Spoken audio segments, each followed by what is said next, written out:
ওরা আজকে ছেড়ে দেখ, আমাদের সমস্যা নেই। আমরা ওরা একটা দৃষ্টান্ত থাকে।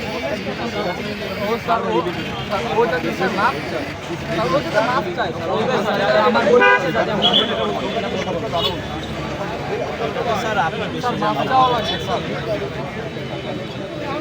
স্যার এটা সমাধান তো দরকার।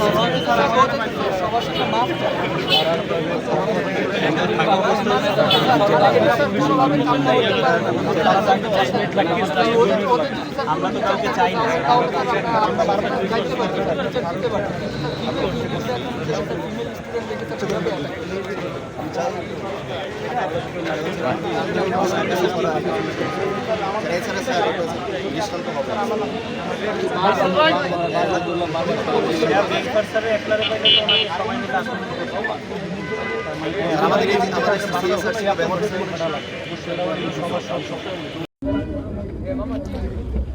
করণীয় বিষয়টা হচ্ছে কি যে হাসপাতাল সবার জন্য। এখানে আমি চাই আমার সন্তানতুল্য যে ছেলে মেয়েগুলো যে পড়ালেখা করে ওরা যেন এই মেডিকেল ক্যাম্পাসে অ্যাপ্রন পরে নিঃসংকোচিতে ঘোরাফেরা করতে পারে। অ্যাট দ্য সেম টাইম আমি চাই রুগীদের জন্য চিকিৎসাটা হয় ঠিকমতো। সুতরাং আমি আশা করব সবাই এই জিনিসটাকে খুব ঠান্ডা মাথায়, এবং সমস্যা আমাদের অনেক আছে, এই সমস্যার বিরুদ্ধেই চলতে হবে। আস্তে আস্তে সমস্যা উন্নতি হবে, ধৈর্য ধরতে হবে সবাইকে। এইটাই আমার আদেশ করা। কি শুনেছিলেন ঘটনাটা? আমি এখানে শুরু থেকে এখানে আছি, আমি জানি, সবই জানি। এটা আপনারা যা জানেন সেটা বিস্তারিত বলার কোনো প্রয়োজন নেই। সবাই ব্যবস্থা নেওয়া হচ্ছে, যিনি এই ঘটনা ঘটিয়েছেন তার বিরুদ্ধে হাসপাতাল কর্তৃপক্ষ অলরেডি যা করা করছে,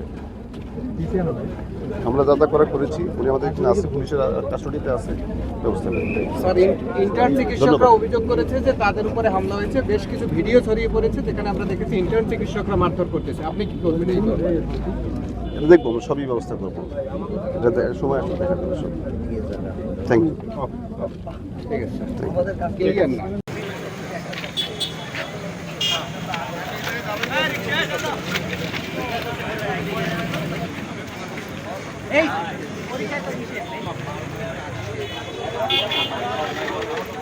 তারা ওখানে কেউ যায় নাই বা অন্য কোথাও ছিল না, তারা সবাই আমরা এই জায়গায় বসা ছিলাম। ও শুধু ওই জায়গায় দাঁড়াই এই কথা কয়টা বলছে ওদেরকে, এই আর কিছু নাই। মানে এখন তারা কোথায়?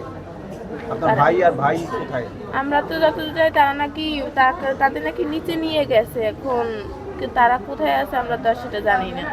তাদেরকে তো নিচে নিয়ে গেছে সবাই, এখানে এখন কোথায় আছে সেটা তো আমরা জানি না।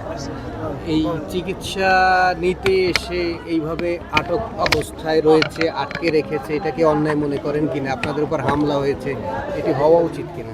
আমাদের তো মানে যথাসম্ভব, যদিও বা সে কোনো আমরা তো আর নিজের চোখে দেখিনি, আমাদের মতে তো সে যেহেতু মামা হয় তার একটা কষ্টের দিক থেকে সে হয়তো কিছু বলছে, গায়ে হয়তো হাত তোলে নাই। এখন তারা যদি গায়ে হাত তোলো, তাও আমি হাত জোর করে আপনাদের কাছে আমার ভাইয়ের ওই ক্ষমা চাইতেছি। দয়া করে আমার ভাইরে আর মামুন ভাইরে আপনারা ছাড়িয়ে দেন, দয়া করেন। আমি হাত জোর করছি, যা যদি কারোর সাথে অপরাধ করে আমি তাদের পায়ে পড়েও ক্ষমা চাবো, কোনো সমস্যা নাই, কিন্তু তারা যেন ওদেরকে ছাড়িয়ে দেয় দয়া করে। আর আমার বাচ্চাটাকে নিয়ে আর অপেক্ষা করাইয়েন না।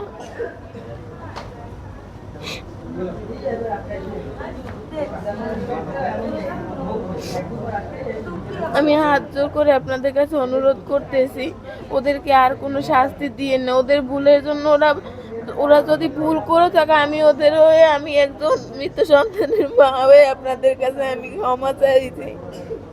ওদেরকে দয়া করে ক্ষমা করে দেন। আমি ওদের কাছে, আমি আপনাদের কাছে আমি ভিক্ষা চাইতেছি, আমি ক্ষমা চাইতেছি। আমার বাইরে আর মামুন বাইরে সাইডে দেন। ওরা যদি কোনো ভুল করে থাকে ওদের আমি ক্ষমা চাইতেছি, ওদেরকে দয়া করে ক্ষমা করে দেন। ওদেরকে আর কোনো শাস্তি দিয়েন না। বাচ্চাটাকে নিয়ে ওদেরকে নিয়ে আমাদের যাইতে দেন। লাশ এই কতক্ষণ আটকে রাখছে আপনাদের? সেটা তো সন্ধ্যা হয়তো 6:30 নাগাদ হয়তো ঘটনাটা ঘটছে, সেই থেকে এখন পর্যন্ত আছে। হ্যাঁ, 6:30 নাগাদ হয়তো ঘটনাটা ঘটছে। ঠিক আছে, আপনার নামটা কি দিদি? পূজা রানী দাস।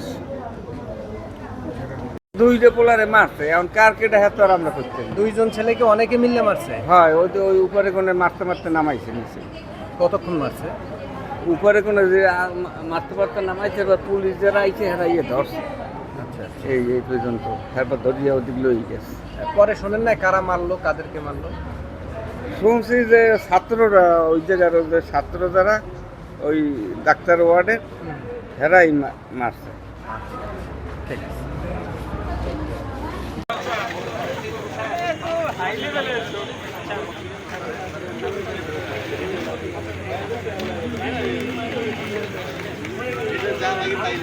আমরা ওই গ্যাঞ্জামের কিছুই দেখেন না মানে বলতে পারি না, কিন্তু দেখছি যে উপর থেকে ঝামেলা হইতে হইতে নিচে নামতে মারামারি চলতে আছে। কারা কারে মারলো, কি মারলো, কি দেখছেন? ওই সম্ভবত ওই যে ডাক্তাররা মনে করে যে ওই যে এক লোকের 2 লোকেরে মারছে।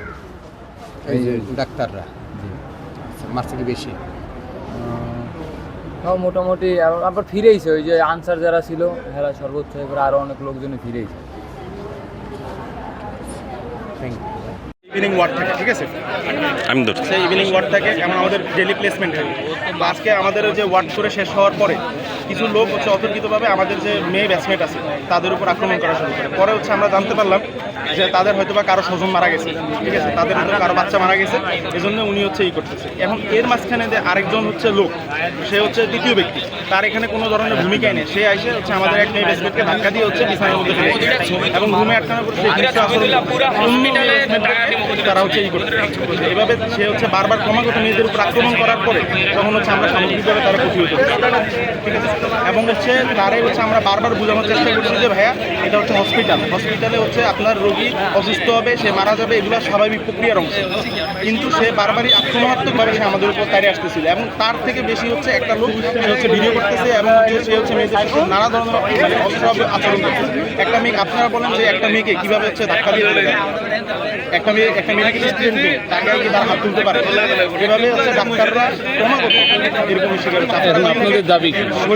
আপনারা শরীয়তপুরের ঘটনাটা জানেন যে একটা ডাক্তারকে তারা মেরে তারা এখন ওই ডাক্তার হচ্ছে প্রায় মৃত্যুর সাথে ওই এখন আমাদের এই দাবি হচ্ছে যে আমাদেরকে সামগ্রিক নিরাপত্তা দিতে হবে এবং এই যে লোক আক্রমণ করছে তার হচ্ছে যথাযথ এবং দৃষ্টান্তমূলক বিচার আমরা চাই। হ্যাঁ, আজকে কি ঘটেছিল?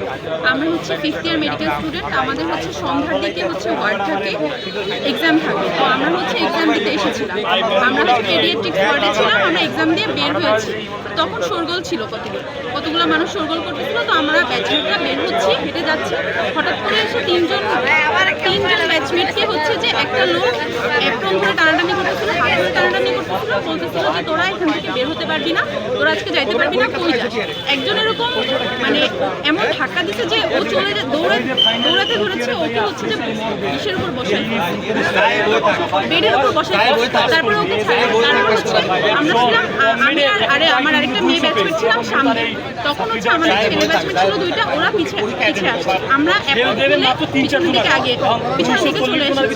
তখন হচ্ছে যে ওই যে 3জন ব্যাচমেটকে হাত তুলেছিল তারা হচ্ছে ভিতরে নার্সদের রুমে ঢুকে গেছে। তখন নার্সদের রুমে ঢোকার পরে তাও ওদেরকে দরজা ধাক্কাধাক্কি করতেছিল। তখন হচ্ছে যে আমরা সাইডে ছিলাম, আমার 2টা ব্যাচমেট ছেলে ওদেরকে ধরেছে আর বাকিরা আসতেছিল। তখন হচ্ছে যে আমি সাইডে দাঁড়ানো একটা লোক হচ্ছে যে মেইনলি ঝামেলাটা করতেছিল, সে হচ্ছে বলতেছে যে প্রথমে সে শান্ত ছিল, চুপচাপ ছিল, আমাদের কথা শুনতেছিল। তারপর যখন আরেকটা লোক ভিডিও করা শুরু করছে, উনি এই ঘটনার সাথে সম্পৃক্ত না খুব সম্ভবত, উনি যখন ভিডিও করা শুরু করছে তখন উনি চিল্লাচিল্লা শুরু করছে যে মার আমাকে, আমার বাচ্চা মারছিস, এখন আমাকেও মারবি, অ্যাজ ইফ যেন উনি ভিকটিম, আমরা ওনাদেরকে মারতেছি। তখন আমি যখন বললাম যে আপনি কেন ভিডিও করতেছেন, যখন ভিডিও করতেছেন এই কথা বলছি, তখন উনি আমার উপর চড়াও হয়েছে যেন ওনারই বাচ্চা মারা গেছে, একটা মব ক্রিয়েট করছে যেন আমরা ওনাদেরকে মারতেছি, এরকম একটা অবস্থা। আর আমাদের ব্যাচমেটটা তো বের হতে পারছিল না, ওরা হচ্ছে নার্সদের রুমে ছিল। তারপর হচ্ছে অন্য ব্যাচমেটরা আসছে যখন, তখন ওরা আমাদেরকে নিয়ে বের হচ্ছে। আপনি এটা কি চাচ্ছেন? আমরা চাই যে ওনার একটা দৃষ্টান্তমূলক শাস্তি হোক, কারণ সারা বাংলাদেশে ডাক্তারদের উপরে সবসময় অন্যায় অবিচার হচ্ছে। আমরা পেশেন্টদেরকে সুস্থ করার জন্য আসছি, আমরা কেন মার খাবো? আমাদের দোষ কি? আর আমরা তো মেডিকেল স্টুডেন্ট, আমরা তো ডক্টরও না, ইন্টার্ন ডক্টর যারা ছিল তারাও না, আমরা মেডিকেল স্টুডেন্ট, আমরা এসেছি পরীক্ষা দিতে, আমাদের উপর কেন চলা হবে? আপনার নামটা কি? আমার নাম সঞ্জিতা ইসলাম সিনথিয়া।